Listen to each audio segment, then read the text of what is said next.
You know that feeling? Yeah. You're scrolling maybe or just out about, and you see that person, the one with the amazing car, the designer stuff, the constant vacation posts, and you think, wow, that's it. That's the dream. It's a common picture, definitely. The image of success that's, well, everywhere. But what if that picture, that feeling, is only like half the story?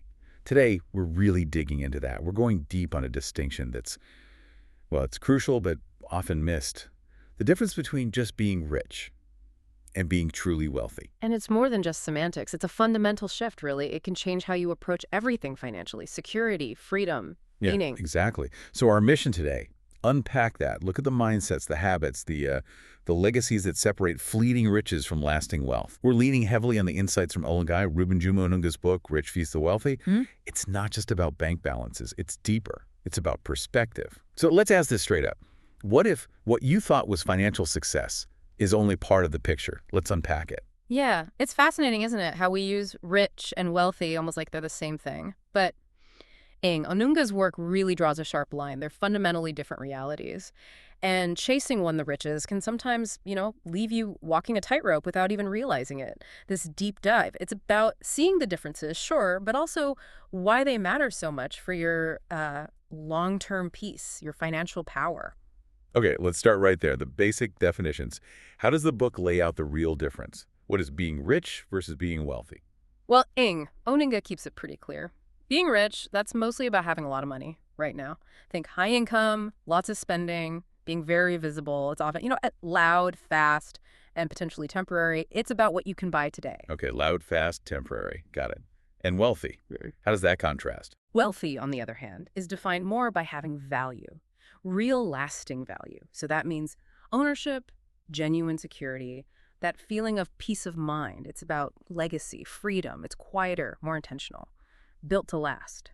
Crucially, it's about how long could you keep your lifestyle going, even if you stop working tomorrow? That's a key question. Independence, not just income. Wow, okay. That distinction alone feels huge. And the book uses these two engineers, James and Daniel, to make it really concrete. We all know a James, don't we? Flashy German car, lives in the right neighborhood, always posting the imported clothes, eating out constantly. But the book hints there's a catch. Why is that lifestyle so appealing, yet maybe kind of dangerous? It's appealing because society holds it up as the gold standard, right? Success looks like James. And yes, he earns a lot, no question. But if you look closer, like the book suggests, he's drowning in debt. Credit cards maxed. Mortgage payments are a struggle. One emergency, a job loss, a health issue, and the whole thing could just collapse. So he looks rich, but the foundation, it's actually pretty shaky. Lots of stress under the surface. Right, the stress factor. And then there's Daniel. What's his story? Daniel is the total opposite, at least on the surface. Much more modest, drives an older car, simple clothes, definitely not showing off online. But behind the scenes, he's been quietly, consistently investing, buying land, setting up rental units, a small side business in logistics. He's got a solid emergency fund, zero debt, and income coming in passively. He could literally stop working today and be fine for years. He might not look rich, but he has real financial power, and importantly, he sleeps well. There's that old wisdom like in Proverbs 13.7. One person pretends to be rich, yet has nothing. Another pretends to be poor, yet has great wealth. It really makes you ask yourself, who's truly successful here? Yeah, it shifts the focus completely. Not just earnings, but sustainability, growth, what you can pass on. That's powerful clarity. Okay, so this next part, Onunga says, is where the real battle happens, in the mind. It's all about how we think about money. He describes the rich mindset as being driven mostly by spending. Money is for now, for experiences, showing off, maybe escaping reality a bit.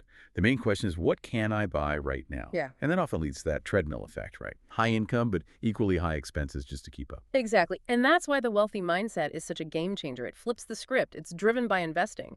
The question becomes, how can this money work for me? How can it grow itself? It's about delaying gratification, finding satisfaction in building things, assets, systems for the future, not just consuming today. It's not just being frugal. It's strategic prudence.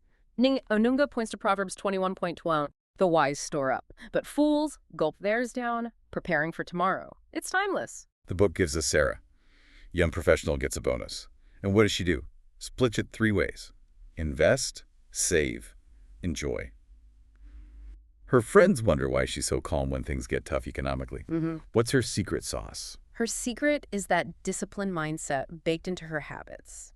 Sarah didn't just save, she actively built a portfolio, land, some stocks, even a small bakery business on the side. She understood fundamentally that money spent today could have been money growing tomorrow. That proactive building, it created not just a safety net, but genuine peace of mind. She could handle the economic waves. It's a belief. Money is for building, not just for buying. Okay, let's pivot to income. Because, yeah, for most of us, it starts with a paycheck. But Onunga warns that relying only on that one source, even a big one, puts your security on the edge. How come? Well, think about it. Even a high-paying job, seeming secure, is fragile, isn't it? It depends on so many things outside your control. Your boss's decisions, the company's health, the economy. One layoff, one client lost, one downturn, and poof, it can vanish. That's fragility. So how do the wealthy counter that fragility? They actively, intentionally build multiple streams of income, diversification. Some might be active, like a side hustle or consultancy. Others are passive rent from property, dividends, royalties. So if one stream slows down or dries up, the others keep flowing. It's like building redundancies into the system. You know Nassim Taleb's idea of anti-fragile, things that actually get stronger from shocks? A single income life is fragile, a multi-stream life that's moving towards anti-fragile. It can absorb hits. Right. So, Peter, the civil servant in the book, good salary, comfortable life, but it's all tied to that one job. Budget cuts hit, he's laid off, and his world just falls apart. Contrast that with Josephine. Yeah, Josephine's a great example. She's a school teacher, solid job. But that's not her only thing. She also has a small chicken farm, leases out a couple plots of land, even gets royalties from a children's book she wrote. So her teaching job matters, sure, but it's not her only lifeline if her salary took a hit. Those other streams would cushion the blow, keep her going. It really pushes you to think about structuring your own financial house, doesn't it? Ecclesiastes says, invest in 7 ventures, yes, in 8. Spread the risk. Build systems, not just rely on paychecks. Buy back your time. Okay, that leads perfectly into the next point. Beyond just getting money, what do people do with it? What are they buying? Juma Onunga points out a huge split here between the rich and the wealthy in what they acquire. Many people buy things that look like assets, but actually drain them. Exactly right. He calls them liabilities in disguise. Things the rich often accumulate. Stuff that loses value fast. Luxury cars' value drops the second you drive off the lot. High-end fashion, the newest gadgets, maybe even a house that's way too big and expensive to maintain. These things don't build wealth, they quietly suck it away. Depreciation, insurance, upkeep, it adds up. And the wealthy, what's their focus? Their focus is laser sharp on appreciating assets, things that are likely to grow in value or produce income over time. So we're talking land, rental properties, solid stocks or bonds, intellectual property, building a business.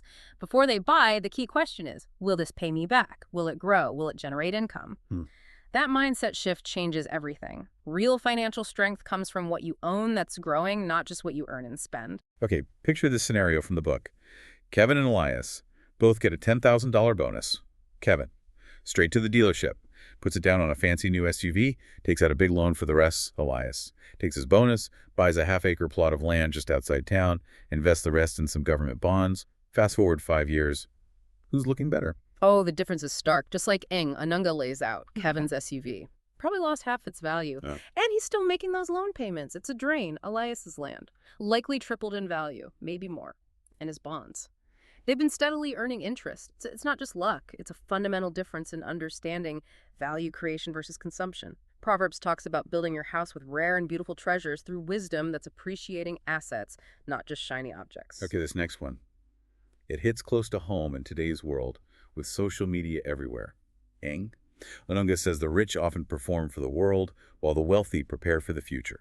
Why is the image we see so often misleading? Well, there's that saying, right? Empty drums make the loudest noise. It often holds true here. The rich lifestyle, as portrayed, is frequently about impressing others, getting seen, getting likes, getting envied. Money gets worn visibly, the watch, the car, the perfectly staged photos. But underneath, it's often fueled by debt. It's designed for applause, not for long-term security or legacy. So how does the wealthy lifestyle contrast with that performance? It's usually much more structured, less showy. They value peace of mind way more than public attention. Their power comes from actual financial security, not perception. They tend to live quietly, often well below their means. They value having margin financially, emotionally, even spiritually. You know, Matthew Cedar warns about doing things just to be seen by others. That applies to lifestyle, too. Real power is quiet, grounded, steady. It doesn't need to shout. Onunga uses George, the restaurant owner, built this flashy place, expanded like crazy using debt. Then an economic downturn hits, and boom, it collapses. He prioritized the show over the foundation. Contrast that with Raymond. Started smaller, lean, built up savings, diversified. He could adapt when things got tough. Exactly. Raymond's quiet, strategic approach meant he could weather the storm, maybe even find opportunities in it. George was chasing the spotlight. Raymond was building resilience. It's a powerful lesson. Showy living is often about fleeting moments. Silent power is about building something sustainable, something that endures. One burns out, the other glows steadily. Right, we all get the same 24 hours. Yeah. But how is it some people build incredible wealth while others just feel stuck, running hard but going nowhere? Juma Onunga digs into how the rich and wealthy manage time differently. What's the core idea? The core idea is busy versus productive. The rich are often incredibly busy. Packed schedules, phones constantly going off, juggling a million things that they look indispensable. But sometimes that busyness masks inefficiency, maybe poor delegation, maybe even a fear of slowing down and thinking strategically. And crucially, they often trade time directly for money. If they stop working, the income stops. Okay, so busy isn't necessarily effective.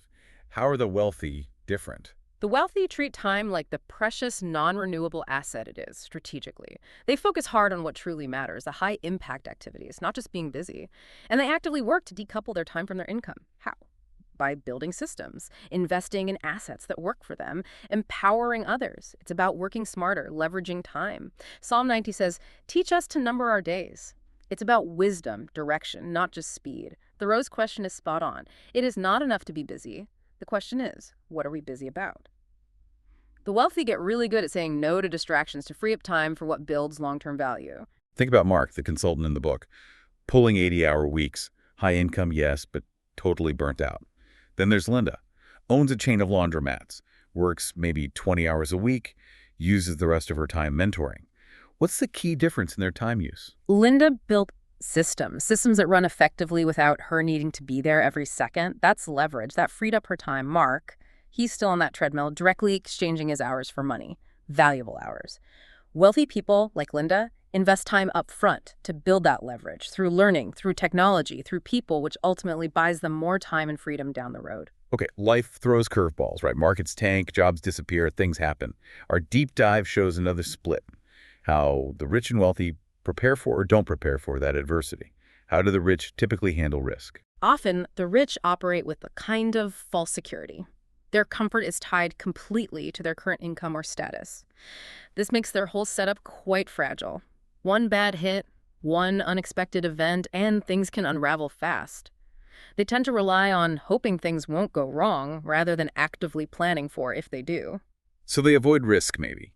And the wealthy, how do they build that resilience? The wealthy understand risk differently. It's not something to just avoid, it's something to manage strategically. It's actually part of growth. They build resilience right into their financial structure. They plan for failure, not just success. That means building buffers, big emergency funds, diversifying income and assets widely, protecting those assets legally. Yeah. And maybe just as important, they train their minds to adapt, to pivot, to see challenges as opportunities. They expect storms, so they build accordingly. Like Charles, back to the restaurant example. Flashy expansion, lots of debt. It crumbled in the downturn. That's fragile comfort. Compare him with Faith. Started lean, diversified her offerings, adapted when the economy dipped. She was prepared. Faith perfectly illustrates that prudence. Proverbs 27.12, "The prudent see danger and take refuge." Like the parable of the builders, wise build on rock, foolish on sand, storms come to both. The wealthy, like Faith, build on rock, they expect change, they prepare for it. And that gives them not just financial resilience, but emotional resilience too. They can adapt without panicking. That's anti-fragility in action. Right, this next one feels really significant. The deep part of the deep dive. Beyond just your own lifespan, what are you building? What lasts? The question of legacy. How does this generational thinking differ between the rich and the wealthy? Well, the rich often have a shorter time horizon, you could say. The focus is very much on personal comfort, image gratification now. Their financial plans, if they even exist in a formal way, tend to end when they do. And sadly, what happens often is that the money disappears quickly, or worse, becomes a source of bitter fights among heirs who weren't prepared or guided. Oof, okay. And the wealthy approach to legacy. The wealthy think in terms of generations, plural. for their children, their grandchildren, maybe even beyond. Their wealth isn't just the money, it's the values they pass down, the structures they create, the family stories and principles.